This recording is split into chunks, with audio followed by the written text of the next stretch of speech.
मैं संजय कुमार राणा, हमारा आप सबको नम्र पूर्वक नमस्कार।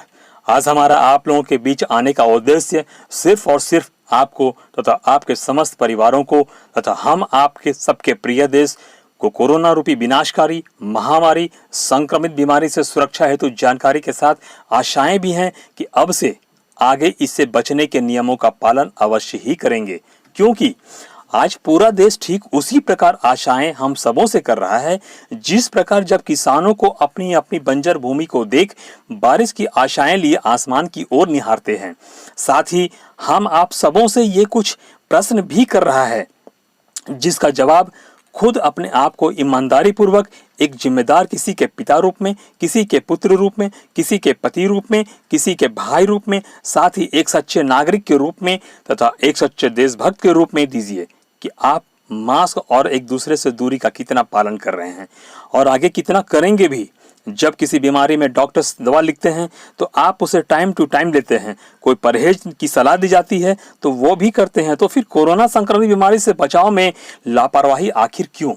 जब आप आईने के पास खड़े होते हैं तब वह आईना आपकी कमी को दर्शाता है और उसके बाद आपको सही दिशा भी दिखलाता है। ठीक उसी प्रकार हम सबों को डॉक्टर्स, सेलिब्रिटीज तथा सरकारें एक आईना बनकर हमें टेलीविजन और समाचार पत्रिका के माध्यम से भिन्न भिन्न प्रकार से सही दिशा दिखलाते हैं। फिर भी लापरवाही आखिर क्यों?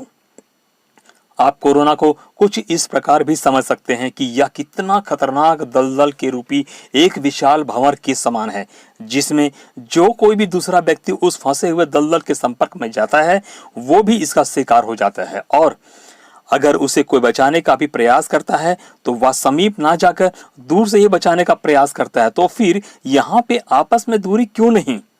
इसलिए आप जब भी अपने अपने घरों से निकलते हैं तो हर दूसरे व्यक्ति को थोड़ी देर के लिए ये समझकर उससे दूरी बनाए रखिए कि आपके सबसे समीप जो व्यक्ति है उसके पांव भी दलदल में है या वो भी कोरोना संक्रमित है ही।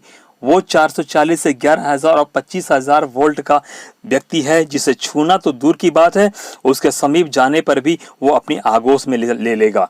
फौज में एक बात सिखलाई जाती है, शक करना, कि बाहर का हर दूसरा आदमी हमारा दुश्मन हो सकता है, इसलिए सावधान रहना चाहिए। ठीक इसी प्रकार हम सबों को भी कोरोना रूपी दुश्मन के प्रति शक करना सीखना चाहिए और शक करना भी चाहिए। और अंततः आज के बाद शक कीजिए ही, सामने वाला कोरोना संक्रमित है ही, तभी आपको दूसरी सी दूरी बनी रहेगी। ये एक तरह से दूरी की आदत बनानी ही होगी। आज भी हमारे देश के अधिकतर नागरिक मास्क और दूरी जैसे नियमों का पालन लाख समझाने के बावजूद नहीं कर रहे हैं। ठीक उसी प्रकार जब कोई शिक्षक बच्चों को होमवर्क तथा डिसिप्लिन में रहने के लिए बारंबार समझाते हैं, सिखलाते हैं, बावजूद इसके कुछ बच्चे इसका सही अनुसरण ही नहीं करते हैं, तब उन्हें तरह तरह के पनिशमेंट दिए जाते हैं। ठीक उसी प्रकार से हमारी राज्य सरकारें, केंद्र सरकार इससे बचने के लिए लगातार भिन्न भिन्न प्रकार से सुझाव, गाइडलाइन देते आ रही है। बावजूद इसके अधिकतर लोग अपनी लापरवाही जारी रखे हुए हैं, जिसके परिणाम स्वरूप सरकार के तरफ से शिक्षक की ही तरह अंततः फाइन और कुछ वर्षों की सजा का प्रावधान कर चुकी है, जो कि वैसे लोगों के लिए कितनी शर्म की बात है स्वयं महसूस कर सकते हैं। आखिर अब भी इतनी लापरवाही क्यों? आज देश में बसों के पहिए थम से गए हैं, ट्रेनों के पहिए थम से गए हैं। उन्हें इंतजार है तो बस ग्रीन सिग्नल का, परंतु देश के अधिकतर नागरिकों की भूल की वजह से धीरे धीरे पूरा देश रेड जोन की ओर अग्रसर है। अर्थात ट्रेनों को सिर्फ और सिर्फ रेड सिग्नल ही नजर आ रहा है। आज सरकार के आदेश से पहले उन्हें ग्रीन सिग्नल दिखला सकते हैं तो कोई और नहीं बल्कि हम आप सभी।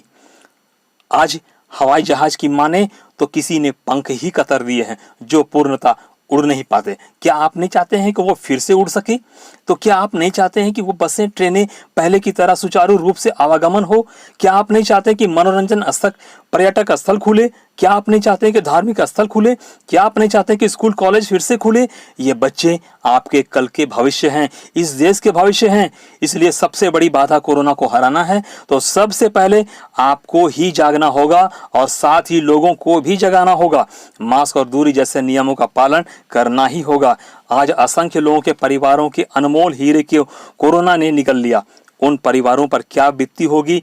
तनिक सोच कर देखिए, तनिक चिंतन करके देखिए, तनिक मंथन करके देखिए, तनिक अपने आप को बदल करके देखिए, तनिक अपनी गलती को सुधार करके देखिए, और तो और तनिक आशाओं के दिए को जला करके देखिए। तभी हर परिवारों के घर रोशनमय होगा, साथ ही साथ देश भी रोशनमय होगा। कहीं ऐसा ना हो कि फिर से पूरी तरह लॉकडाउन हो जाए। मैं नम्रपूर्वक निवेदन करता हूं, अपनी अपनी सफल प्रयास को राष्ट्र को समर्पित करें। हमारा अगर यह वीडियो हर परिवारों के हित में है, देश हित में हमारा एक सार्थक पहल है, तो इसे लाइक और शेयर अवश्य करें, ताकि अधिक से अधिक लोगों में जागरूकता आ सके और इस देश को कोरोना पर विजय प्राप्त किया जा सके। धन्यवाद।